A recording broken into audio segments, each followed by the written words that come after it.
அஞ்சிலே ஒன்று பெற்றான் அஞ்சிலே ஒன்றை தாவி அஞ்சிலே ஒன்றாக ஆரியர்க்காக ஏகி அஞ்சிலே ஒன்று பெற்ற அணங்கை கண்டு அயலார் ஊரில் அஞ்சிலே ஒன்றை வைத்தான் அவன் நம்மை அழைத்து காப்பான். ஓம் அனுமந்தாய வித்மிகே வாயு புத்திராய தீமிகே தந்தனோ மாருதி பிரச்சோத்யாத். யோகி ராம் சுரத்குமார் யோகி ராம் சுரத்குமார் யோகி ராம் சுரத்குமார் ஜெயகுருராயா. உலகெங்கிலும் வாழ்ந்து கொண்டிருக்கும் நேயர்களுக்கு டாக்டர் சைதை ராஜாவின் அன்பான வணக்கங்கள். நாம் இப்பொழுது இந்த வார ராசி பலன்கள் வாக்கிய பஞ்சாங்க அடிப்படையில் இந்த வாரத்துக்கு கிரகங்கள் எப்பேற்பட்ட பலனை வழங்கப் போகிறது என்பதை ஒவ்வொரு ராசியாக பார்க்கலாம் வாங்க. மேஷ ராசி காலபுருஷனுக்கு முதல் ராசி அஸ்வினி பரணி கார்த்திகை முதல் பாதம் உள்ளடக்கியது. இந்த மேஷ ராசியில் பிறந்த அன்பர்களுக்கு இந்த வாரம் எப்படி இருக்க போகுது? ராசிநாதன் நல்ல நிலையில் இருக்காரா? அதாவது ராசிநாதன் செவ்வாய் பகவான் 2ஆம் இடத்தில் குருவோடு இணைந்திருப்பது மாபெரும் சிறப்பு. அது மட்டுமில்லை, குரு பார்வை கோடி நன்மைன்னு சொல்லக்கூடிய 6ஆம் இடம் 8ஆம் இடம் 10ஆம் இடத்தை குரு பார்க்குது. 11ஆம் இடத்தில் சனி பகவான் இருக்கிறார், ஆனால் வக்ரகதியில் இருக்கிறார். 12இல் ராகு பகவான் உங்களுக்கு 3க்கும் 6க்கும் உடைய புதன் வக்ரம் அடைவது சிறப்பு. ஏன்னா வக்ரம் பெற்ற கிரகம் முன்மீட்டு பலனை தரும் அப்படின்னு ஒரு நிலை. மற்றபடி இந்த மேஷ ராசியில் பிறந்த அன்பர்களுக்கு இந்த வாரம் சிறப்பாகவே இருக்கும் அப்படின்னு சொல்லலாம். சூப்பராக இருக்கும் அப்படின்னு. கௌரவம், புகழ், அந்தஸ்து, செல்வம், செல்வாக்கு, தன்னம்பிக்கை ஏற்படக்கூடிய ஒரு காலம். பாருங்கள், இந்த செவ்வாய் பகவான் குரு பகவான் 2 பேரும் ரோகிணி சாரம் பெற்று இருக்கிறார்கள், சேர்ந்திருக்கிறார்கள். குரு மங்கள யோகம் ஏற்படுகிறது. அப்போது இந்த மேஷ ராசியில் பிறந்த அன்பர்களுக்கு தாய் வழி சொந்தங்களால் அனுகூலம், சொத்து பத்துக்கள் விற்பது வாங்குவது தொடர்பில் இருக்கும் அன்பர்களுக்கும் நல்லதே நடக்கும். மற்றபடி உங்களை பொறுத்தவரையிலையும் பூர்வீகத்தில் வீடு கட்டுறது, வீடு ஆல்ட்ரேஷன் பண்ணுறது, அப்படி ஏதாவது ஒரு வேலை எடுத்துக்கிட்டு போவீங்க. குரு 2இல் இருப்பதாலும் ராசிநாதன் 2இல் இருப்பதாலும் பணம் பல வகையில் பையை நிரப்பக்கூடிய ஒரு வாரம். சந்தோஷமாக இருப்பீங்க. குடும்பத்தில் ஒரு நிம்மதி, சந்தோஷம், குதூகலம் ஏற்படும்.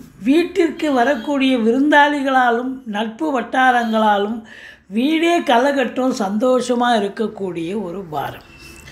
உங்கள் சொல்லுக்கும் செயலுக்கும் மதிப்பு மரியாதை கண்டிப்பாக கிடைக்கக்கூடிய காலம், தருணம். வாக்கினை தொழிலாக கொண்டு செயல்படக்கூடிய இந்த மேஷ ராசியில் பிறந்த அன்பர்கள், உதாரணமாக வழக்கறிஞர்கள், ஆசிரியர்கள், பேராசிரியர்கள், இலக்கியவாதிகள், சொற்பொழிவாளர்கள், வழக்கறிஞர்கள், ஜோதிட அறிஞர்கள், இவங்க எல்லாருக்கும் பார்த்திங்கன்னா ஒரு சிறப்பான ஒரு காலம். ஒரு சொல் வெல்லும் அப்படின்னு சொல்லக்கூடிய ஒரு காலம். அப்போ அது ஃப்ளரிஷ் ஆகி நல்ல இவ்வளோ நாளாக எங்கேப்பா இருந்த நீ அப்படின்னு சொல்கிற அளவுக்கு உங்களுக்கு திறமைகளும் பாராட்டுதல்களும் குவியக்கூடிய ஒரு தருணம். அது மட்டுமல்ல, உங்களை பொறுத்தவரையிலையும் 4ஆம் இடத்துல சூரியன் சுக்கிரன் புதன் இணைவு இருக்கிறது. புதாதித்ய யோகம் ஏற்படுகிறது. கல்வி நிறுவனங்கள், கல்விக்கூடங்கள், கல்வியாளர்கள், கல்வி பயிலும் மாணவ செல்வங்கள், இவங்க எல்லாருக்கும் ஒரு சிறப்பான ஒரு தருணம். சூரியன் 4இல் இருப்பது இந்த அப்டாமன் என்று சொல்லக்கூடிய அடி வயிற்றில் உஷ்ணம் சம்பந்தப்பட்ட பிரச்சனைகள் இருக்கலாம். பேலன்ஸ்டு டயட் நீங்கள் எடுத்துக்கணும் அப்படின்னு சொல்கிறோம். இந்த சனி பகவான் பொறுத்தவரையிலையும் உங்களுக்கு ராசியை சனி பார்க்குறார். ராசியை சனி பார்க்குறது என்பது சரியான ஒரு நிலையா அப்படின்னா இல்லை. ஒரு மந்திரிச்சு விட்ட மாதிரி இருப்பீங்க, டென்ஷனாக இருப்பீங்க, பரபரப்பாக இருப்பீங்க, தேக ஆரோக்கிய குறைவு ஏற்படும் அப்படின்னு சொல்லலாம். மனது ஒரு தெளிவான சிந்தனையாக இருக்காது. ஏன்னா 5ஆம் இடத்தை பார்க்குது. ஒரு தெளிவற்ற மனநிலை, அதாவது கன்ஃபியூஸ்டு நிலையில் இருப்பீங்க. சந்தோஷம் என்பது அறவே இருக்காது. ஆனால் மற்ற கிரகங்கள் சாதகமாக இருக்கின்றன. சனி பகவானை பொறுத்தவரையிலையும் அவருடைய பலன்கள் அவருக்கு தர கடமைப்பட்டிருக்கிறார். அப்போ கண்டிப்பாக சந்தோஷம் இருக்காது. சீட்டாட்டம், race, lottery, speculation, online business, hotel business, share market போன்ற இடங்களில் ஈடுபாடு உள்ளவர்கள் கொஞ்சம் விழிப்புணர்ச்சியோடு இருக்கணும், எச்சரிக்கையோடு இருக்கணும். பூர்வீகத்தில் ஏதாவது பிரச்சனைகள் உங்களை தேடி வரலாம். குழந்தை பாக்கியத்திற்காக காத்திருக்கும் அன்பர்களுக்கு இந்த வாரம் அப்படி ஒன்றும் நல்ல ரிசல்ட்டு வராது, இன்னும் காத்திருக்க வேண்டிய சூழல். மற்றபடி 6ஆம் இடத்தை சனி பார்ப்பது என்பது எதிரிகள் ஓடி ஒளிவார்கள், கடன் சுமை படிப்படியாக குறையும், கோர்ட்டில் கேஸ் எதாக இருந்தால் சாதகமாக தீர்ப்பு வரும், சொந்த தொழில் செய்யக்கூடிய அன்பர்களுக்கு நம்பிக்கைக்கு பாத்திரமான பணியாளர்கள் கிடைப்பார்கள், வெளியூரோ வெளி மாநிலமோ வெளிநாடோ செல்ல விரும்பும் அன்பர்கள் தாராளமாக செல்லுங்கள், உங்களுக்கு நல்லதே நடக்கும் அப்படின்னு சொல்லலாம். உள்நாட்டு வாணிபம், வெளிநாட்டு வாணிபம், ஏற்றுமதி இறக்குமதியாளர்கள், ஷேர் மார்க்கெட்டில் இன்வெஸ்ட் பண்ணுறவங்க, ஸ்பெக்குலேஷன் பண்ணுறவங்க, ஆன்லைன் பிஸ்னஸ் பண்ணுறவங்க, ஹோட்டல் பிஸ்னஸ் பண்ணுறவங்க, இவங்களுக்கெல்லாம் சிறப்பான காலம்.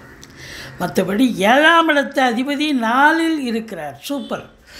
வாழ்க்கை துணை அல்லது மனைவியால் யோக பாக்கியங்கள், நண்பர்களால் ஆதாயம், கூட்டு தொழில் செய்பவர்களுக்கு கூட்டாளிகளால் நன்மைகள் கிடைக்கும், திடீர் அதிர்ஷ்ட வாய்ப்புகள் தேடி வரும், வரா கடன்கள் வசூலாகும், இன்சூரன்ஸ் மூலம் கிளைம் ஆகி கைக்கு வரக்கூடிய ஒரு காலகட்டம். மற்றபடி உங்களுக்கு 10ஆம் இடத்தை குரு பார்ப்பது என்பது மாபெரும் சிறப்பு. புதுதாக தொழில் துவங்க நினைக்கும் அன்பர்கள், இளைஞர்கள் கண்டிப்பாக தொழில் துவங்கலாம். ஏன்னா இந்த ஓராண்டு குரு பகவான் அங்கே தான் இருக்க போகிறார். வேலைக்காக முயற்சி பண்ணுறவங்களும் வேலைக்காக முயற்சி பண்ணிங்கன்னு சொன்னால் எந்த துறையில் முயற்சி பண்ணுறீங்களோ அது கண்டிப்பாக கிடைக்கும்.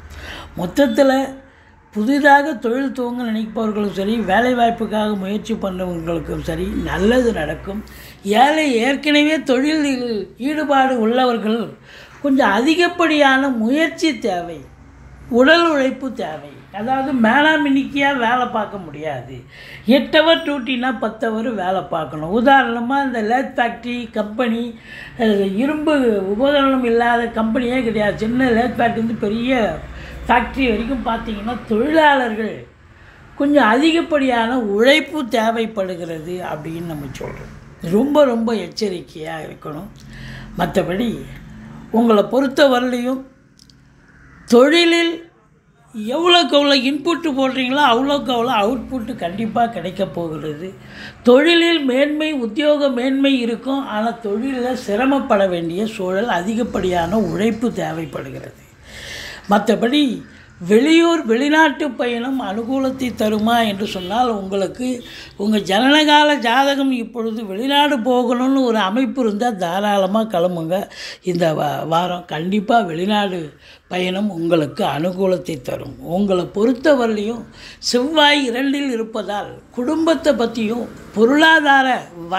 பொருளாதாரத்தை எப்படி விருத்தி செய்வது, பணம் சம்பாதிப்பது அப்படிங்கிற ஒரு நிலையில் தான் நீங்கள் விழிப்புணர்ச்சியோடு இருப்பீங்க.